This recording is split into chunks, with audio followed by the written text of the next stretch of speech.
Нурес каналында жаңылыктар топтому. Акыркы сааттардагы жаңылыктар менен таанышып алыңыздар. Биздин каналга жазылып, видеого лайк басып, жаңылыктар менен өз убагында кабардар болуп туруңуздар.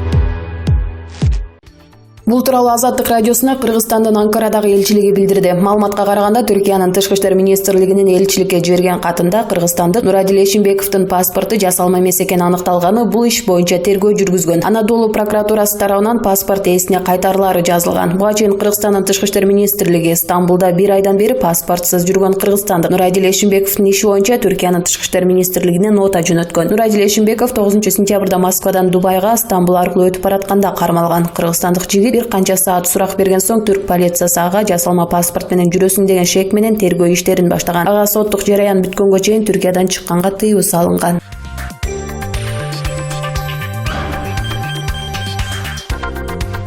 Кыргыз Республикасынын премьер-министри Мухаммедкалай Абылгазиев Кыргыз Республикасынын өкмөтүнүн мүчөлөрү менен бирге Кыргыз тест мамлекеттик мекемесине барып, мамлекеттик тилди билүү деңгээлин аныктаган тестирлөөдөн өттү. Өкмөт башчысы С1 жогорку деңгээли боюнча тест тапшырып, тестирлөөнүн бардык негизги критерийлери боюнча эң жогорку бала алды. Премьер-министр ошондой эле Кыргыз тест мекемесинин иши жана кыргыз тилин үйрөнүүдөгү ыкмалардын негиздери менен таанышты. Мухаммедкалай Абылгазиев мамлекеттик тилди өнүктүрүү үчүн мамлекет мындан арыда күч аракетин жумшай берерин белгиледи. Биз окутуу системасын жана заманбап инновациялык технологияларды, жаңы усулдарды киргизүү боюнча олуттуу иштерди жасашыбыз керек. Кимдир бирөөнүн тилди үйрөнүүсүн мажбурлоого болбойт, андай болбошу дагы керек. Аны өздөштүрүү үчүн жарандарга түрткү берип, оңтойлуу шарт түзүү керек. Биз өнүккөн өлкөлөрдө тигил же бул тилди сактоо маселесин чыгып жатканын көрүп жүрөбүз. Тилди колдоо жана сактоонун маанилүүлүгү тууралуу акын Расул Гамзатов эгер эртең менен тилим жоголуп кетсе, анда мен бүгүн өлүүгө даярмын деген деп белгиледи Мухаммедкалай Абылгазиев. Анын айтымында учурда өкмөт билим берүүгө көп тилдүүлүк принцибин киргизүү аракетин көрүүдө.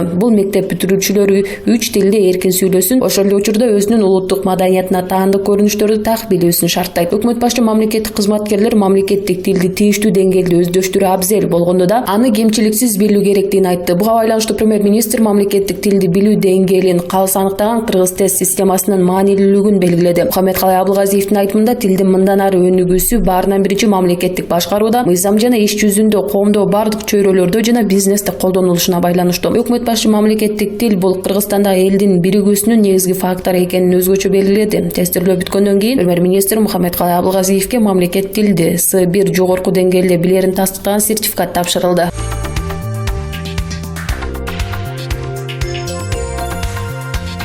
WhatsApp аркылуу сүйлөшүүгө айына $6 салык киргизилет. Ливанда мындай салыкка каршы эл көтөрүлдү. Полиция кызматы менен митингчилердин кагылышуусунда 2 киши каза болгон жана 200 адам жабыркаган. Бул тууралуу дүйнөлүк ЖМКлар жазып чыгышты. Ливандын ири шаарларында 18-октябрга караган түнү нааразычылык акциялары болуп өтүп, ага 100 миңдеген адамдар катышты. 17-октябрда аталган өлкөнүн өкмөтүндө 2020-жылга карата бюджеттин долбоору каралып, анда кирешени көбөйтүү үчүн салыкты жогорулатуу боюнча сунуштар айтылган. Ливандын байланыш министри Мухаммед Шкейер WhatsApp аркылуу телефон сүйлөшүүлөргө айына $6, күнүнө 20 цент салык киргизүүнү жарыялаган. Мындай салыкты төлөтүү көзөмөлүн мобилдик операторлорго жүктөө керектигин сунуштаган. Ошонун артынан эле ири шаарларда эл чогула баштап, адегенде талкууга кабылган салыктын түрүн жоюуну талап кылышса, кийин экономикалык кризисти жоя албаган жана коррупцияга каршы күрөшүүгө жөндөмсүз президент менен премьер-министр отставкага кетсин, парламентке мөөнөтүнөн эрте шайлоо өтсүн деген талаптар кошулган. Биз шайлаганбыз, кайра биз аларды бийликтен кетиребиз дешүүдө нааразычылык акцияларына чыккандар. Мектептерде жана жогорку окуу жайларда кечээ 18-октябрда сабактар өтүлгөн жок, көптөгөн дүкөндөр жана соода борборлору да иштеген эмес. Бүгүн 19-октябрда да бул абал өзгөргөн жок. Ливанда мобилдик байланыштын баасы ансыз да дүйнөдөгү эң жогорку баалардын катарында турат. Өлкөдө 2 гана байланыш оператору бар жана ал экөө тең мамлекетке карайт.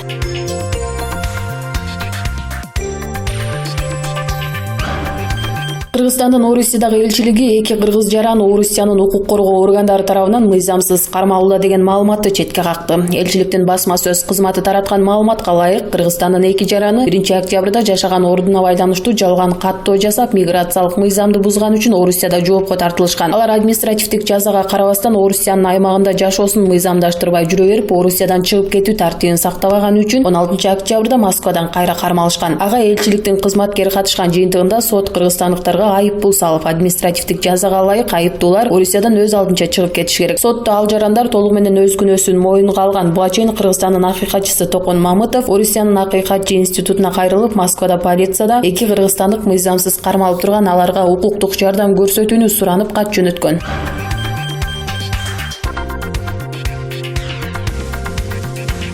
Дээрлик 15 күндөн бери дайынсыз болуп туугандар жана милиция тарабынан изделип жаткан Бишкектеги Мадина кафесинин ээси 38 жаштагы ишкер Хофур Абурайхамдын сөөгү Нарын облусунун Кочкор районунан табылды. Бул тууралуу Бишкек шаардык ички иштер башкы башкармалыгынан кабарлашты. Маалыматка ылайык, Свердлов райондук ички иштер башкармалыгынын кызматкерлери спецназ менен биргеликте кылмышка шектүүлөрдүн изине түшкөн. 18 октябрда Бишкектин аймагынан кылмышка шектелип, Нарын облусунда 1964-жылы туулган К.Э. Бишкек шаарында 1990-жылы туулган Ш.У. Сколь облусунда 1990-жылы туулган Б.К. жана Казакстанда 1986-жылы туулган Д.В. деген жарандар кармалып, Бишкек шаардык ички иштер башкы башкармалыгынын убактылуу кармоочу жайына киргизилген. Ошондой эле Сосновка көзөмөл пункттарында маркумга тиешелүү BMW X5 токтотулуп кармалган. Иликтөө иштеринин жүрүшүндө Хофур Абурайхамдын көмүлгөн жери белгилүү болгон. Милиция кызматкерлери Кочкор районуна барып, тоо тараптан маркумдун көмүлгөн денесин табышкан. Учурда тиешелүү экспертизалар дайындалып, кошумча тергөө иштери жүрүп жатат. Эске салсак, 5 октябрь күнү Свердлов райондук ички иштер башкармалыгына Бишкек шаарынын тургуну И.З. аттуу жаран кайрылып, 1981-жылы туулган бир тууганы Хофур Абурайхамдын дайынсыз болуп жаткандыгын айтып, издөө иштерине колдоо көрсөтүүсүн өтүнгөн. Аталган жаран 4 октябрь күнү кечки саат 18:00 чамасында Мадина базарынан ак түстөгү BMW X5 автоунаасы менен кеткенден кийин дайынсыз болуп келген. Аталган факты Свердлов райондук ички иштер башкы башкармалыгы тарабынан кылмыштардын жана жоруктардын бирдиктүү дейистерине катталып, издөө жарыяланган.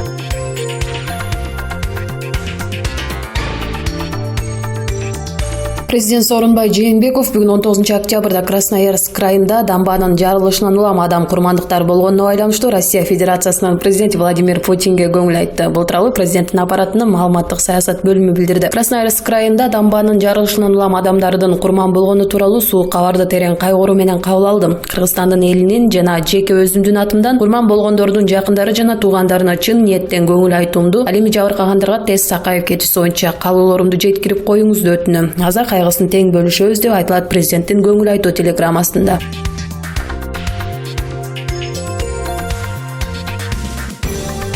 Казакстанда акыркы 3 жылда 10 адам жынысын алмаштырган. Бул тууралуу Спутник Казакстан жазды. Маалыматка ылайык, алардын бардыгы жаңы документтерди алышкан. 10 кишинин 4-ü аялга, 6-ы эркек айланышкан. Адистердин айтымында, Казакстанда жынысын алмаштырууну каалагандар анчейин көп эмес. Жынысын алмаштыргандар операцияны көбүнчө чет мамлекетте жасатышат. Адамдар жынысын капысынан эле алмаштыра калбайт, ага олуттуу түрдө даярданышат. Бул процедура анализдерди тапшырып, медициналык кароодон өтүп коюу менен гана чектелбейт. Гормоналдык терапиядан жылдап өтүү кажет. Андан сырткары психологиялык жактан да даяр болуу зарыл, дейт хирург Данияр Урмуртсин. Казакстанда адам жынысынын алмаштырганын тастыктаган медициналык маалымат катты негизинде жаңы документтерди ала алат.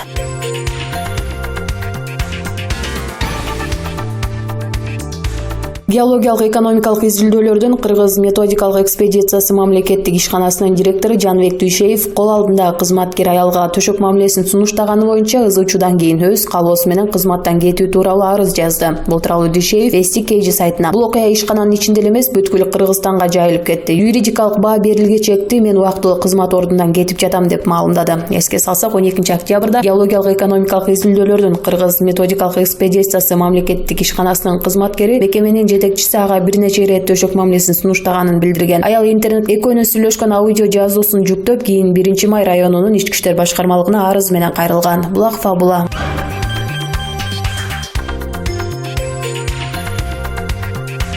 Министрди мугалим тоготпой же мектеп жетекчисинен мугалимден ата-эне коркот. Мына ушундай көз караш коомчулукта жаралып жаткан учуру. Тагыраак жакында эле Билим берүү жана илим министри Каныбек Исаковдун мектептердеги акча чогултууга тыюу салган буйругу чыккан. Мугалимдер дагы деле ата-энеден акча талап кылганын токтотуша элек. Мугалимдер министрдин буйругун тоготушпай турганын бул жөн эле кагаз деп билдиришкен. Андай аудио жазуулар мектептеги чогултууларга каршы ата-энелер да бар. Алар үйдөн акча ташыган инкассатор, силер болсо банк, биз болсо кредит төлөгөн кардар болдук деп айтууда.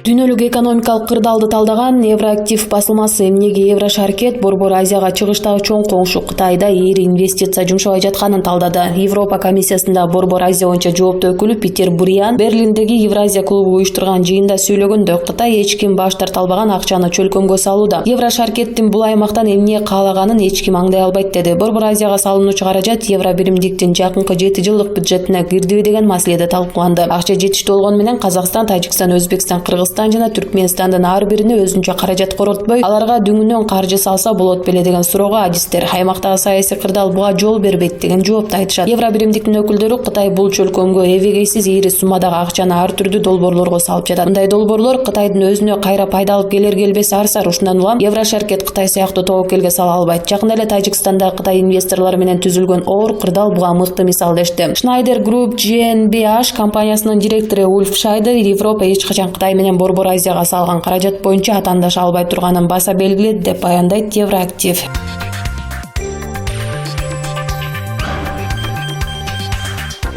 Бишкекте бирөөнүн жерин басып алууга аракет кылган жаран кармалды. Бул тууралуу Бишкек шаарынын Ички иштер башкы башкармалыгынын маалымат кызматы билдирди. Маалыматка ылайык, милицияга арыз менен мэриянын өкүлү кайрылган. Ал өз арызында 2019-жылдын 15-октябрында белгисиз адамдар муниципалдык жерди басып алууга аракет кылгандыгын билдиришкен. Кылмыш иши козголуп, кылмышка шектүү катары 1983-жылы туулган ОА аттуу жаран кармалды. Сотко чейинки өндүрүш иштери жүрүүдө.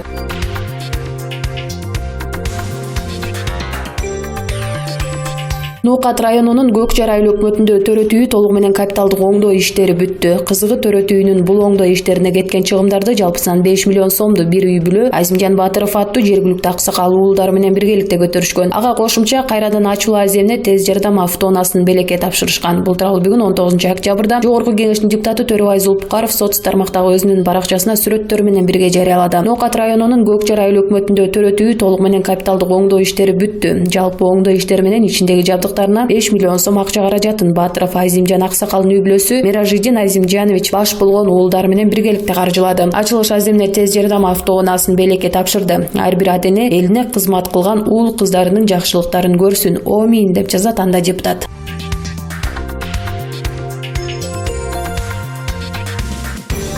Жөө өткөлдөн окуучуларды өткөрбөй койгон милиция унаасынын айдоочусуна айып бул салып кызматтык иликтөө жүрүүдө. Бул тууралуу Бишкек шаардык милициясынан билдиришти. Милиция кызматынан белгилешкендей, бүгүн социалдык тармактарда Бишкекте милиция унаасы жөө өткөлдөн балдарды өткөрбөй сүзүп кете жаздады деген аталышта тасма тараган. Бул окуя көзөмөлгө алынып, кызматтык иликтөө башталган. Жол кыймылынын коопсуздугун камсыздоо башкармалыгынын кызматкерлери ал унааны жана айдоочуну дароо аныкташып, жоруктар тууралуу кодекстин 123 беренесин бузгандыгы үчүн айдоочуга протокол түзүлүп, ага 3 миң сом айып салынган. Бул окуя боюнча Ички иштер министрлигинин ички иликтөөлөр кызматтык иликтөө жүргүзүүдө. Анын жыйынтыгы боюнча кошумча маалыматтар берилет деп айтылат маалыматта.